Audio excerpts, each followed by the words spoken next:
రేవంత్ రెడ్డి గారడీల ప్రభుత్వానికి వ్యతిరేకంగా బీఆర్ఎస్ లోకి ప్రజలు చేరుతున్నట్లు తెలిపారు ఆర్ఎస్ ప్రవీణ్ కుమార్. బీజేపీ కేంద్రంలో అధికారంలోకి వస్తే దేశంలో అరాచకం సృష్టిస్తుందని, అందుకే ఎంపీ ఎన్నికల్లో కాంగ్రెస్ బీజేపీలను ఓడించి బీఆర్ఎస్ ని గెలిపించాలన్నారు. బీఆర్ఎస్ గెలిస్తేనే తెలంగాణ సమస్యలు పరిష్కారం అవుతాయంటున్న ప్రవీణ్ కుమార్ తో టీ న్యూస్ ప్రతినిధి Vamshi face to face. BSP party నుంచి బీఆర్ఎస్ పార్టీలోకి భారీగా చేరికలు జరిగినటువంటి పరిస్థితి కూడా మనం చూస్తూ ఉన్నాము. ఎలా అనిపిస్తూ ఉంది? మీరు ఎలాంటి దిశానిర్దేశం చేస్తూ ఉన్నారు మీ ఎంబడి వచ్చినటువంటి బీఎస్పీ కార్యకర్తలకు? కేవలం బీఎస్పీనే కాదండి, చాలామంది యువత వచ్చారు, కాంగ్రెస్ పార్టీ నుంచి వచ్చారు, బీజేపీ నుంచి కూడా ఈరోజు వచ్చి మరి భారత రాష్ట్ర సమితిలో జాయిన్ అయ్యారు. కేసీఆర్ గారి మీద ఇప్పటికి కూడా తెలంగాణ ప్రజలకు నమ్మకం ఉన్నది, భారత రాష్ట్ర సమితి మీద నమ్మకం ఉన్నది. గత 10 సంవత్సరాల ఒక గొప్ప పాలనను ప్రజలు చూసిండ్రు. సో అందుకొరకు మరి ఈరోజు ఆ నమ్మకంతోనే ఈ రేవంత్ రెడ్డి పాలన మీద భ్రమలు తొలగిపోయినాయి. అందుకొరకే ఆ పాలన పోవాలి, మళ్ళీ పాత పాలన రావాలనే ఒక ఆశతోని ఈరోజు ప్రజలందరూ కూడా, యూత్ మరి ముఖ్యంగా యువకులందరూ కూడా ఇక్కడికి వచ్చిండ్రండి. ప్రజెంట్ కాంగ్రెస్ ప్రభుత్వం అధికారంలోకి వచ్చి 100 రోజులకు పైగా పూర్తయింది.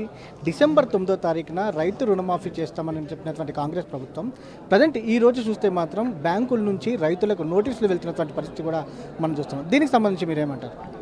నేను ముందరనే చెప్పిన, కాంగ్రెస్ గ్యారంటీల ప్రభుత్వం కాదు, గారడీల ప్రభుత్వం. వాళ్ళు 50 సంవత్సరాలు అదే గారడీ చేసినారు. అందుకొరకే దేశంలో ప్రజలు ఈ విధంగా తగలబడ్డారు. లేకపోతే ఇట్లుండేది కాదు దేశం.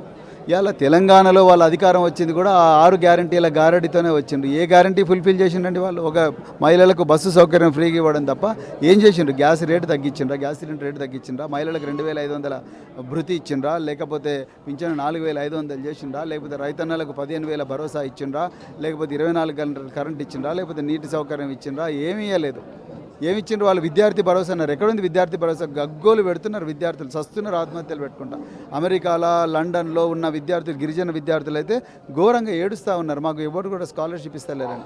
ఎక్కడున్నదని భరోసా? ఇక్కడ రేవంత్ రెడ్డి 100 రోజుల ప్రభుత్వం అనేది 100 సంవత్సరాలు వెనక్కి తీసుకుపోయింది మనుషుల ఆత్మవిశ్వాసాన్ని. మరొక అంశము, మీరు మాట్లాడుతూ బీజేపీ కనుక 3వసారి అధికారంలోకి వస్తే దేశానికి ప్రమాదకారిగా చెప్తా ఉన్నారు. ఎలా ఉండబోతుంది? ఘోరంగా ఉండబోతున్నది.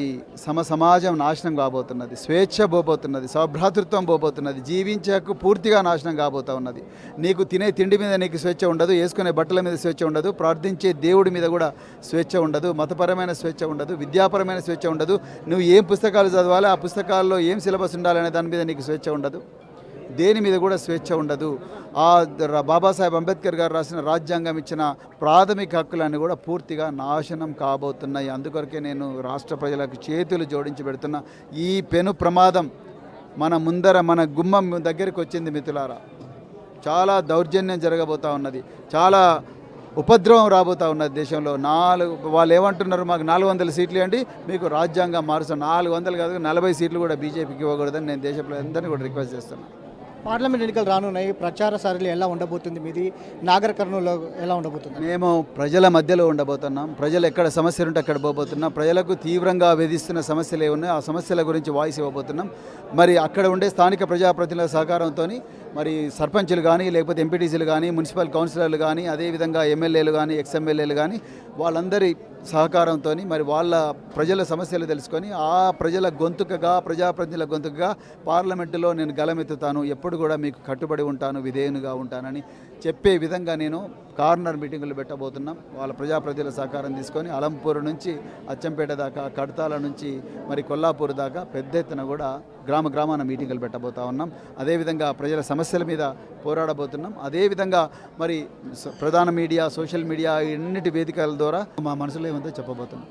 ఇది మొత్తం మీద చూస్తే మాత్రం ఈసారి పార్లమెంట్ ఎన్నికల్లో తాము ఉధృతంగా ప్రచారం చేయబోతున్నట్టు కూడా చెప్తా ఉన్నారు. దాంతోపాటుగా కాంగ్రెస్ ప్రభుత్వం 6 గ్యారెంటీల పేరుతోటి ప్రజల్ని మోసం చేసిందని కూడా వారి అభిప్రాయం వ్యక్తం చేశారు. వీడియో చందుతో వంశీకృష్ణ, టీ న్యూస్, హైదరాబాద్.